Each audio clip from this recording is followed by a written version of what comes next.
This episode is brought to you by Progressive Insurance. Whether you love true crime or comedy, celebrity interviews or news, you call the shots on what's in your podcast queue. And guess what? Now you can call them on your auto insurance too with the Name Your Price tool from Progressive. It works just the way it sounds.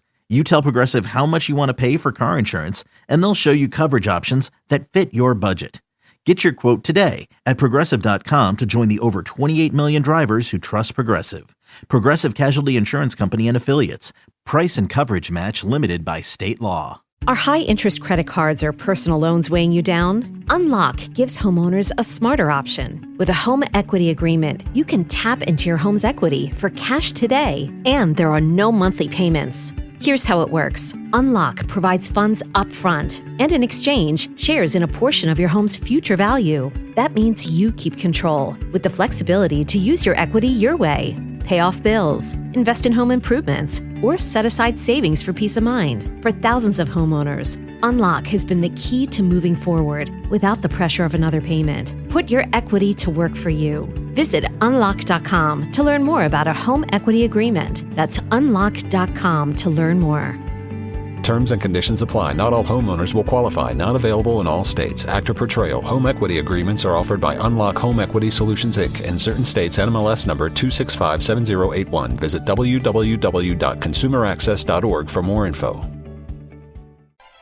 At the San Francisco Symphony, we make music to inspire, to celebrate, to feel the room come alive and listen closely together.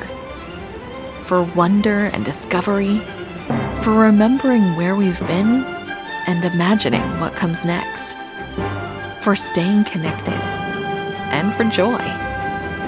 We make music for you. The San Francisco Symphony.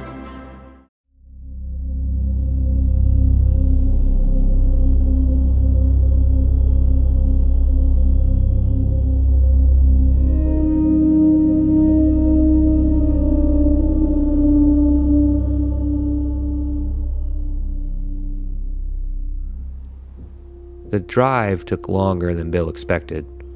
They left the highway before dusk, turning onto a service road so narrow and unmarked it might as well have been accidental. The sedan moved without urgency, tires crunching over gravel, the desert stretching out on all sides in a way that felt deliberately empty. No signs, no fences, no indication that anything existed beyond sand, scrub, and distant rock formations dissolving into heat haze. Bill watched carefully, counting turns, noting landmarks.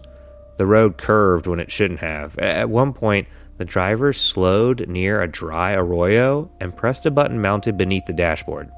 Something hummed, too low to hear clearly, and the air ahead of them shifted. Bill blinked, certain his eyes were playing tricks on him. Then the facility was there. It didn't rise from the desert so much as interrupted, like low angular structures of matte stone and metal that reflected almost no light, blending unnervingly well with the surrounding terrain. If you weren't looking directly at it, if you didn't already know where it was, Bill suspected you could drive past 100 times and never notice it at all. Visual suppression, among other things. They passed through a gate Bill never saw open, only felt a subtle pressure change that made his ears pop. Inside, the compound revealed itself piece by piece. Solar arrays flush with the ground, communications tower disguised as rock outcroppings, security cameras hidden so elegantly they might have been decorative. Everything hummed with quiet purpose. No wasted motion, no excess. The car stopped beside a building that looked administrative in function only because it had windows. The first floor office was sparse but immaculate. Polished concrete floors, a desk with no visible wires, a single chair positioned precisely where someone would want a visitor to sit. A clock on the wall ticked soundlessly. The driver left without another word. Bill stood for a moment and sat. He noticed the air immediately. Cool, filtered, faintly ionized, shielded. He felt it the way he felt static before a storm. This place was insulated not just from the heat, but from the outside world entirely. Minutes passed, or perhaps longer. Time felt oddly compressed. When the door finally opened, Bill rose instinctively. The man who entered was older, maybe late 50s, with silver hair cut short and eyes that missed very little. He wore no uniform, no visible insignia, just a tailored jacket and an expression of practiced calm. He moved with the ease of someone accustomed to being obeyed without asking. Bill Lamar? I'm Dr. Harlan Voss. He didn't offer a hand. Voss studied him for a long moment, not unkindly, but thoroughly, as though Bill were a machine laid open on a workbench. He gestured to the chair across from the desk. Bill sat. You built a receiver capable of detecting a non-standard low-frequency signal. You did it alone, without institutional funding and without alerting regulatory agencies that monitor that sort of thing. Bill chose his words carefully. I didn't think anyone would notice. That wasn't the question. He tapped the desk once, and a display surfaced from its surface, translucent and sharp. Bill recognized fragments of his own data scrolling past, waveforms, timestamps, annotations he had never shared with anyone. You didn't tell your professors. You didn't post your findings online. You didn't try to monetize it. Why? Bill hesitated. Because if I was wrong, it would be embarrassing, he said. Then, after a beat, and if I was right, it would be dangerous. Voss nodded slightly, as if confirming a hypothesis. Second question. If I told you this signal was not intended for you or for anyone you'd ever known, would you stop listening? Bill felt the weight of the room settle on him. He thought of the desert at night, of the way the signal had changed when he acknowledged it. No, he said quietly. I'd want to understand it. Good. The wrong answer would have been yes. Third question. Loyalty. If your work here conflicted with the safety of the people you care about, your mother, for instance, would you prioritize that work? Bill's stomach tightened. He forced himself to meet Voss's gaze. I'd look for a solution that preserved both, he said, but I wouldn't destroy the work out of fear. That's as honest as anyone ever gets. The display shifted again, showing a schematic far more complex than anything Bill had built. Vast arrays, deep earth installations, signal pathways extending far beyond the desert. You're here because you heard something earlier than we expected, earlier than we were prepared for. This facility doesn't officially exist, neither will your work.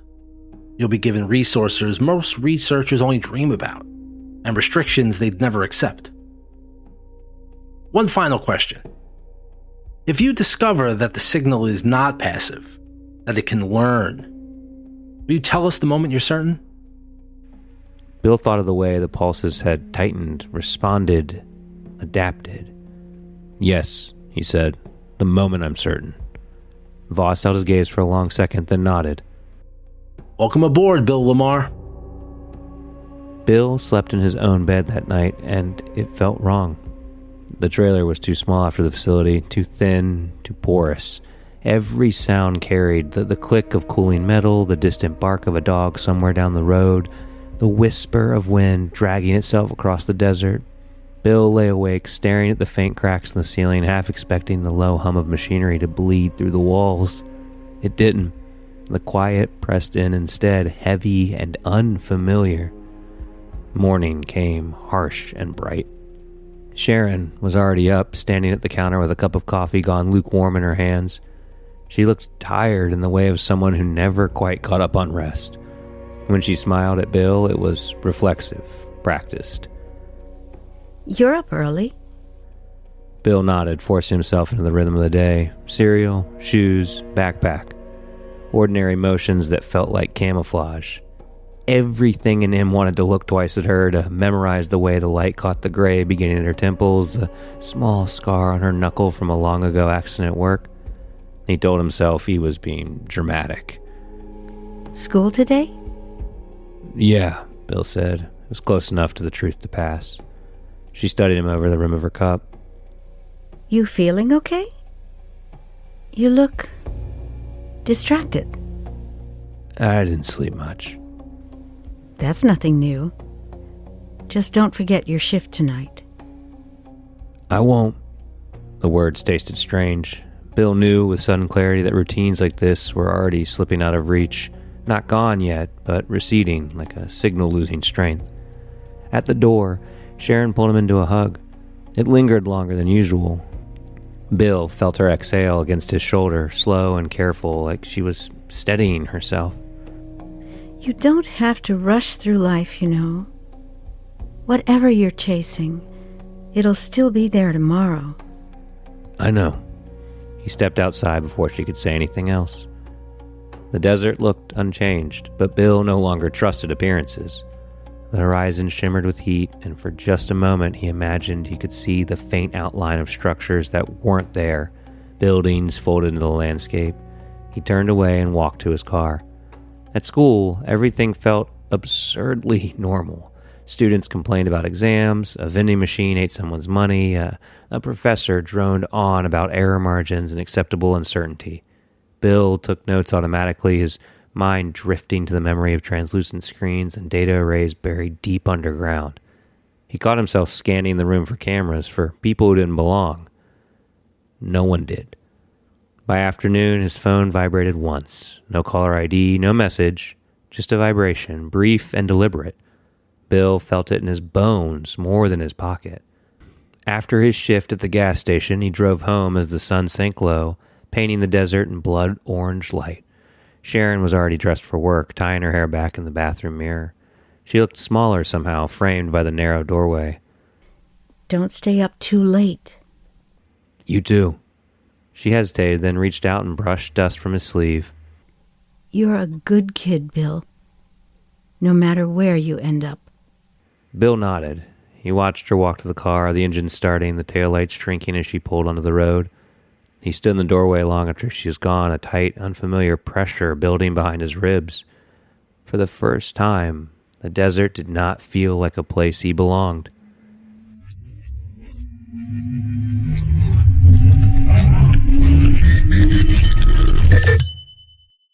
The call came before sunrise.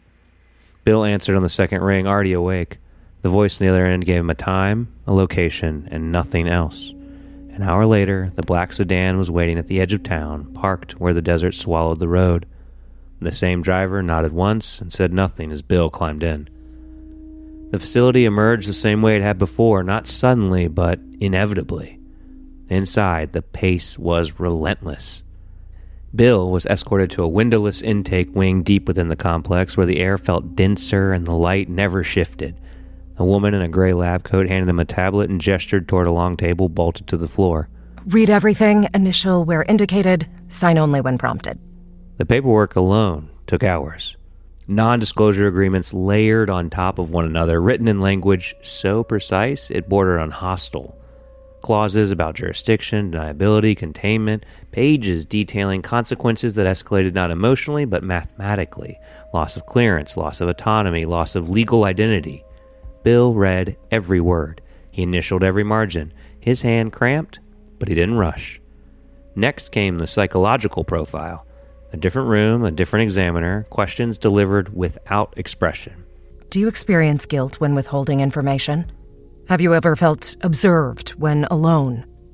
If instructed to abandon a project you believe is incomplete, would you comply?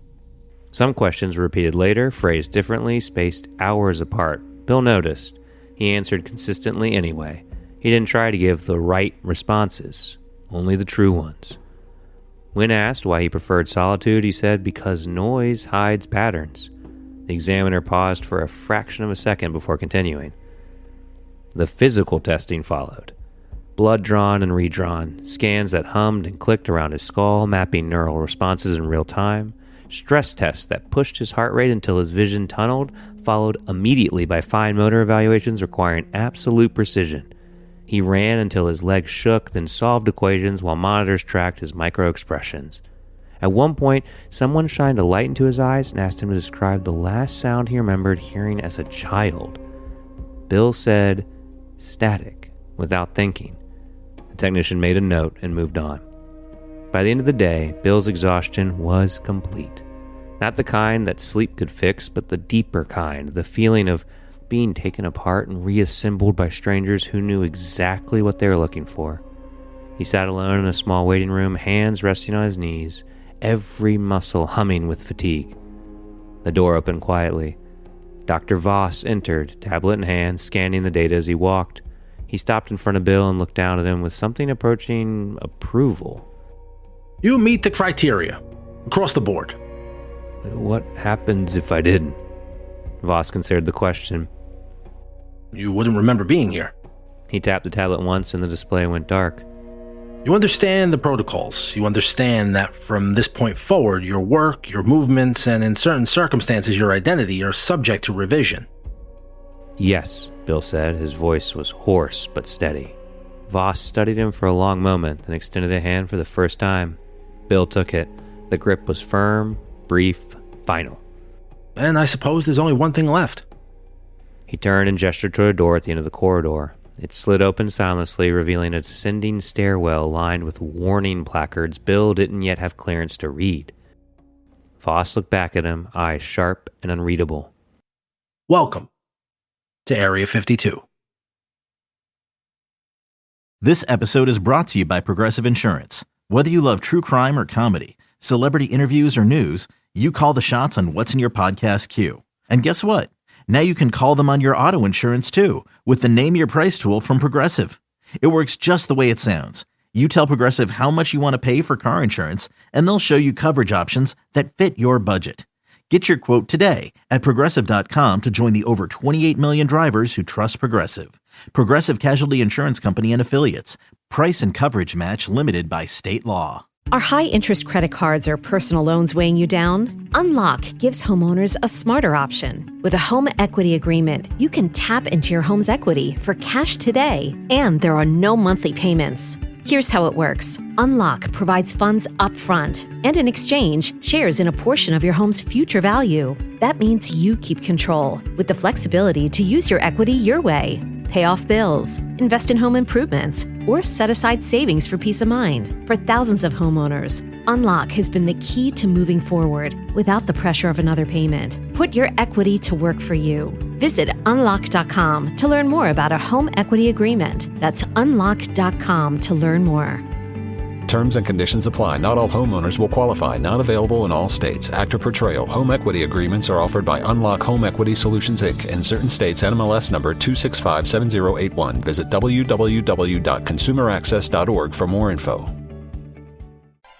At the San Francisco Symphony, we make music to inspire, to celebrate, to feel the room come alive and listen closely together. For wonder and discovery, for remembering where we've been and imagining what comes next, for staying connected, and for joy. We make music for you. The San Francisco Symphony.